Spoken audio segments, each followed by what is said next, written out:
This is playoff football. There's no doubt in my mind Jalen Hurts is going to play. And what it does is it makes the Washington Commanders prepare for more scenarios. If you can throw a bunch at him, like, well, maybe Kenny Pickett's going to play. If they do this, then we'll do that. You create the confusion. And they're going to have their menu full when they're trying to stop that run because of what Jalen and the threat that he has on the outside when you're running. As you talked about it, they're going to want to stack the box, right? But what does that mean? That means there's opportunities for big plays. If Jalen isn't there, the stacking the box is more advantageous because you're stacking into an area versus the threat of him pulling and hitting the outside. I was going to say, against the stack box, Himbo gave me this. Against an 8-man box, Saquon's had a 78-yard touchdown run, a 72, and a 39-yard against Washington in their second game. That's massive because what it does is there is no safety. It's safety one-on-one. He's trying to make that. No one's going to tackle him one-on-one, very rarely. So you're basically putting all your eggs in. Saquon's not going to beat us. We're going to force it. He still has beaten people. That's the difference. Well, so let's teach a little bit here because you guys taught me something a little bit this morning. Most people who only understand the game to some degree on a rudimentary level, as I do, would say, okay, you want to stop Saquon Barkley, you load the box. What is the danger of loading the box against him? Yeah, explosive plays coming off of that. Think about this. You see the 3rd and 1s and the 4th and 1s happen in the NFL where all of a sudden the guy gets that 1 yard and then he goes 30 plus because everybody has a specific gap and they're all up tight to the line of scrimmage. So if it gets jumbled up and the running back does happen to get through the hole, there's no one there to stop them. Everybody has put the risk in. We're going to be toes at the feet of the defensive lineman, that's the linebackers, and the safeties at the feet or the heels of the linebacker. So there's no one back. There's no blanket. There's no coverage to help. And I'm just telling you, offensive linemen, we actually like this because it does become, if we can block 2 with 1, and that just has to be a push. All of a sudden, those runs become explosive. It is encouraging. You're more likely to have explosive runs when a team is loading the box. But when it's Saquon Barkley, it's even more dangerous because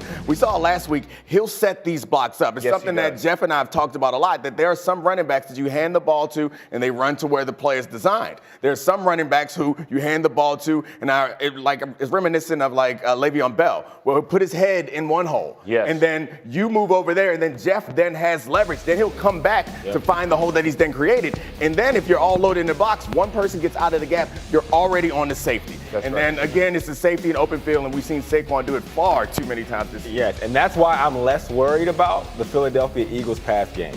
Because they're so special in the run game. And if a team decides to overcommit to stop the run, you are leaving A.J. Brown one-on-one. And you say what you want about Jalen Hurts or any quarterback in the NFL, all of them can throw the ball effectively when you have one-on-one coverage and A.J. Brown. Think the Notre Dame-Ohio State game. You're going to put that guy out there on an island on A.J. Brown, it's going to get ugly. Like where your head is. And a lot of the conversation after that game was about, to Kellen Moore, about the 65 net passing yards. Like, what's the explanation for that? What is that? And his reaction was, yeah, that's not ideal. So and every time we bring up the A.J. Brown of it all and where are his targets, why are they not feeding him the ball? They turn around and they start feeding the wide receivers. This is a game where the Eagles can beat you multiple ways. And I think Bart Scott always says styles make fights, right? And what's great about the Eagles is that they don't necessarily have to always rely on Saquon. They can beat you in the air. But he is a wonderful attribute in this offense, so why not take advantage of it? Well, I mean, can they? That's really the question here. Hembo said it on the radio the other day. We can phrase it differently. They had 195 passing feet in the game the other day. That was, you can actually count their passing by Come on, feet. Hembo. And well, I mean, you can't do that with most teams, right? It's kind of hard to do the math in your head. With them, it came kind of quickly. So that's the point. I know I ask this every week. But I'm old enough to remember when people were killing Jalen Hurts for the lack of a passing game. And then against the Steelers, he sat down and was like, is that what you guys wanted to see? And then this chatter about A.J. Brown and this passing offense, I get it, but they have Saquon too. I don't understand I mean, that was a great attempt by Jalen to get us to stop talking about it, but didn't work. We still see the film. But you're right, though, because they're such a special running offense in this day and age, it's different from what we say is modern football in that way. Like, it's the strategy of football. You have to be really good at something. So good at something that it forces the defense to compromise themselves to stop that. You're not going to be able to stop or even slow this rushing attack without compromising your coverage. Okay, so you're going to get in man coverage. They have advantages out there also. If you want to get in zone coverage, they go RPO on you and put your linebackers in run pass conflict, and they have tackles playing guard, 6-7 guys playing guard. Like, it's a tough setup. Can we just say, just look down there and circle that points per game. 7th in the league, 27 points per game, and they don't throw the football.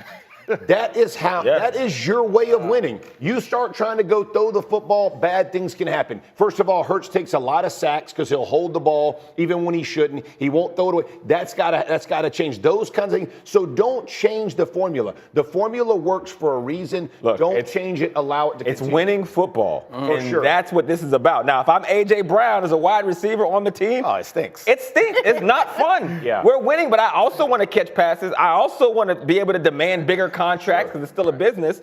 But as it pertains to how they're playing their game, this is what puts them in the best position Can I say to this win a about Super Bowl. A.J. Brown, too? Because I love that you said that. And that's 100% fair and true.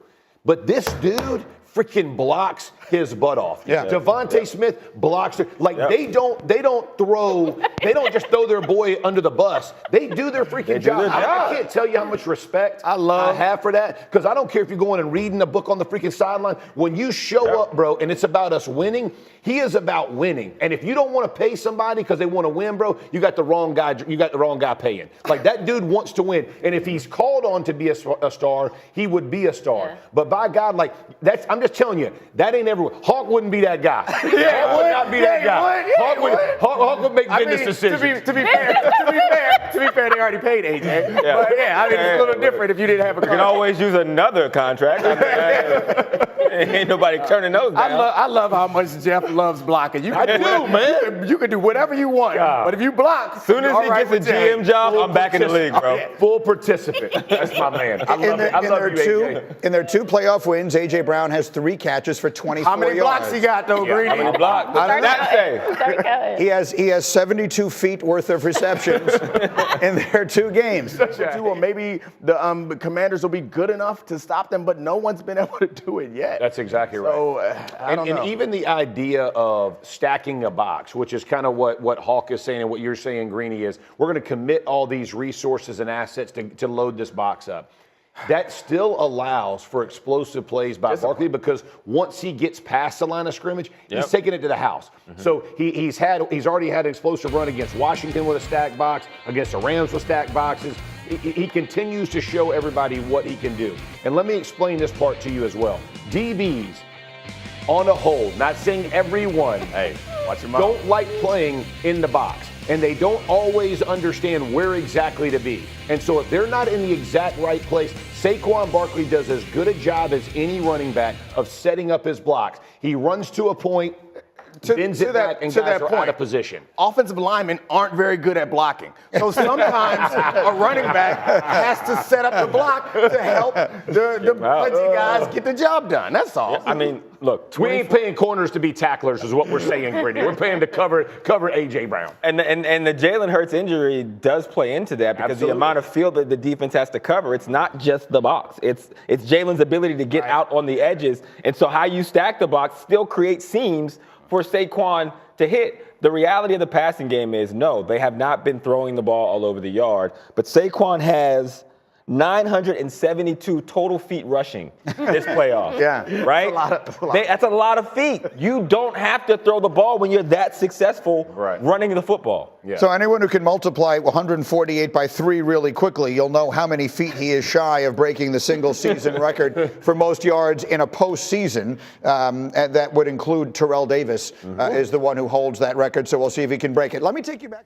How's it going, everybody? Villa Sports Network here. Just want to thank you guys for your support on the channel. Thank you guys for watching the video. Hope you all enjoyed it. Also want to kind of remind you to don't forget to leave a like on the video, subscribe to the channel, and leave a comment on the video if you like as well. But regardless of the fact, thank you again for your support, and hope to see you on the next video.